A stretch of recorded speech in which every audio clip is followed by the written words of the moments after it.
Autoriteti rrugor shqiptar deklaron se ura e Milotit nuk përbën rrezik. Një grup ekspertësh nga ky institucion kanë inspektuar urën, këmbët e së cilës janë dëmtuar për shkak të erozionit. Ndërkohë që këtë material do ta ndjesim më pas të nderuar teleshikues, menjëherë me foltoren, fjalën e ka në këtë moment Kryeudemokrat Sali Berisha para kryeministrisë.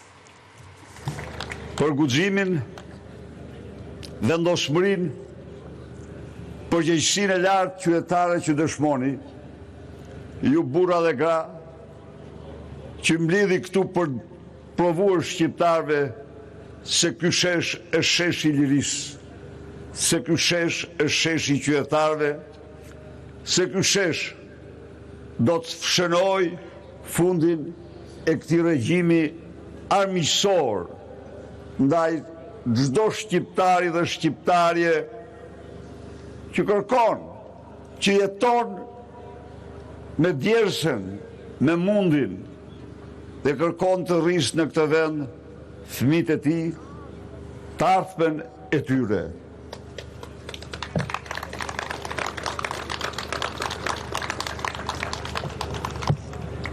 Të dashur miq, zhvillimet e këtyre muajve nxorën në para të gjithë shqiptarëve dhe botës shëmtin më të madhe të këtij regjimi, të cilën secili prej jush dhe shumë e shumë të tjerë e kanë denoncuar me dhjetra, qindra dhe mijëra herë. Sot deputetët e Partisë Krimit me në krye kreun organizacë kriminale Edi Rama njoftuan atë të cilën e priste dhe e dinte çdo shqiptar se ata do përdorin si mburoj Lubi Ballukun për vjedhjet që ka bërë Edi Rama dhe antarët të tjerë të organizacës kriminale. Ky është akti më i rëndë, më sfidant, më poshtrues, më fyes për çdo qytetar shqiptar. Në këtë kuadër, unë kam një thirrje të veçantë në radhë të parë për çdo intelektual shqiptar të dalë nga guacka e konformizmit të tij. Të mos harroj kurrë sa investimi i madh që kanë bërë shqiptarët për shkollimin e tij, që kanë bërë prindrit e tij për shkollimin e tij, ka qenë para gjithash dhe mbi gjitha që ai të jetë pavarësisht nga profesioni, të jetë një avokat i pamposhtur i interesave të kombit tij, i interesave të shoqërisë tij, i interesave të publikut.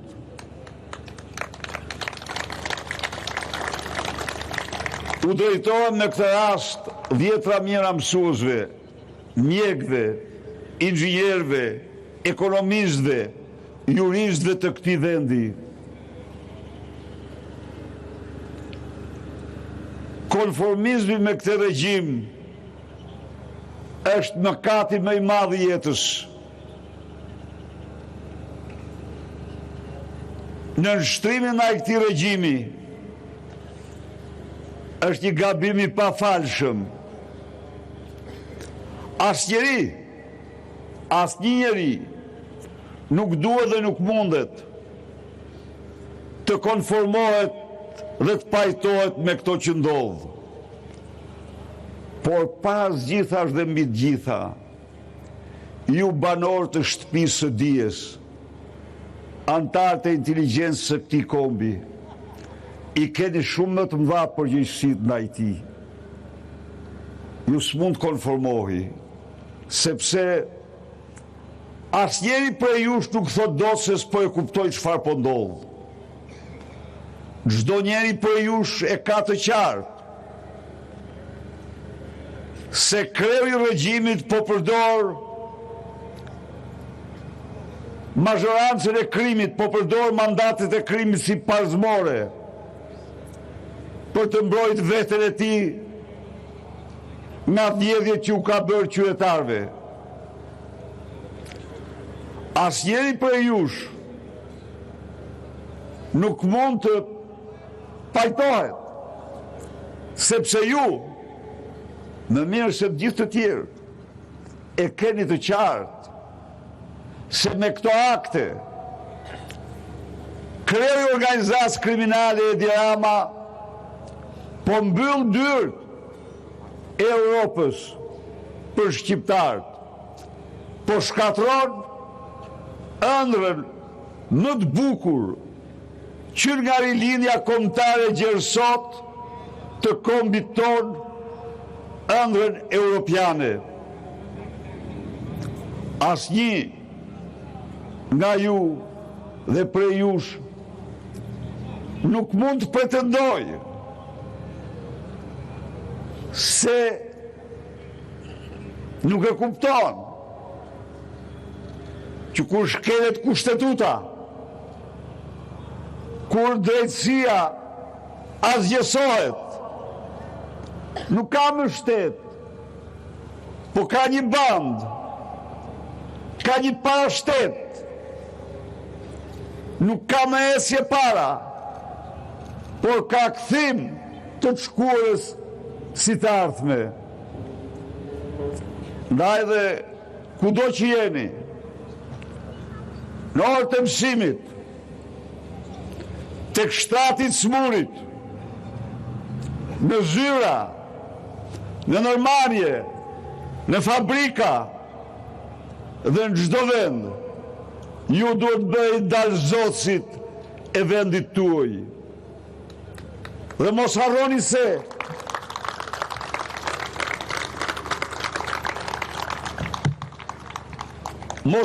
se heshtja juaj është mbështetje fuqishme,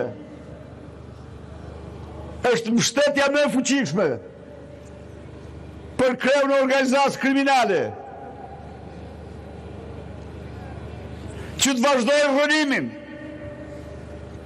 e shkollave tona, rënimin e arsimit ton, shkollimit fëmijëve tan, që të vazhdojë spastrimin etnik tuaj të intelektualve, që të vazhdojë rënimin e spitaleve tona,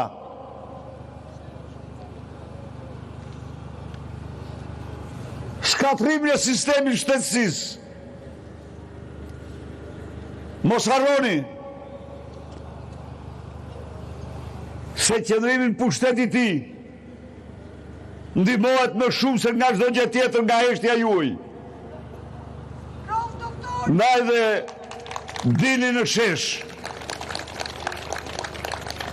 ata që kanë përjetuar diktaturën staliniste e kanë shumë të qartë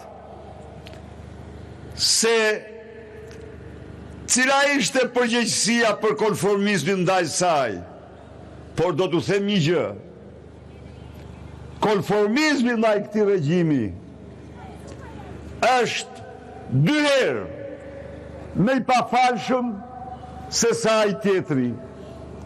Sepse me atë tjetrin duhet matesh me burgun, me skuadrën e ekzekutimit, me kampet e përqendrimit, kurse sot vërtet matesh me privacione, por rrugën e fitores e ketë sigurt.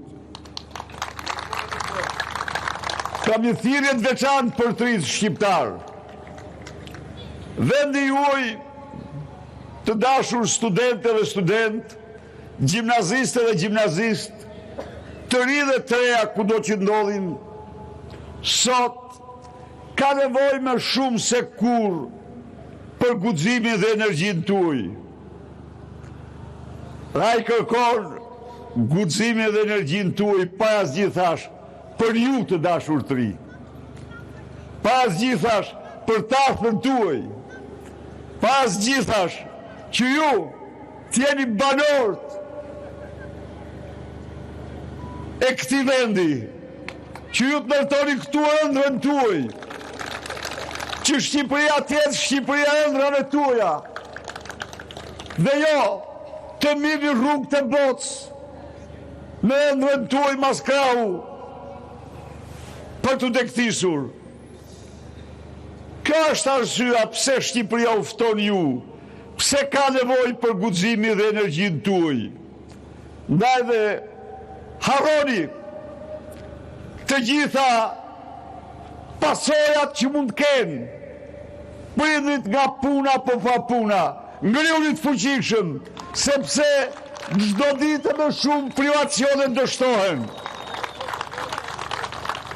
Dilni në shesh, të dalim në balë, mos harroni të dashur 33-a. Sot, vendi juaj, për herë të parë në histori, kreu i qeverisë këtij vendi del në tregun e basteve. A do bjeri apo s'do bjeri 26-ën kreu organizatës kriminale e Dirama, nuk ka ndodhur kurrë me një qeveri. Duhet ta fshini! Duhet ta fshini 1 minutë më parë. Javët nuk duhet t'ja zgjasim këtij ori.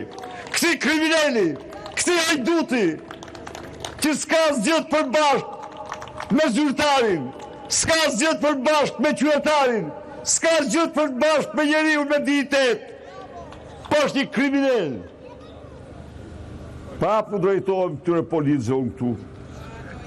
Dhe të gjithë policëve, të gjithë ushtarakëve, të gjithë punojësve të administratës,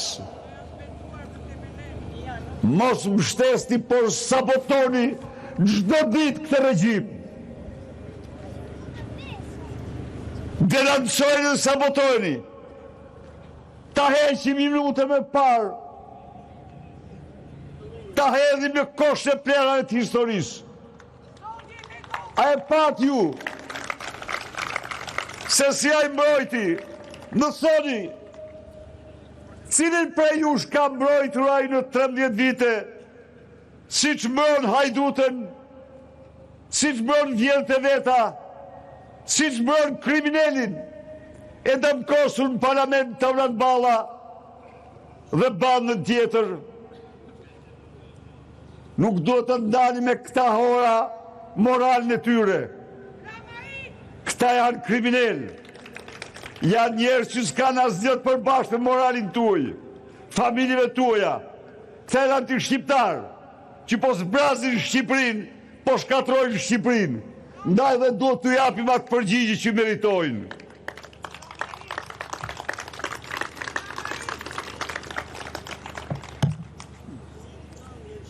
Miq, 12 marsi është një ditë e madhe. 12 mars të gjithë shqiptarët para parlamentit. Me 12 mars është dita e pranverës demokrasisë. Dita e përmbysjes madhe të narkoregjimit.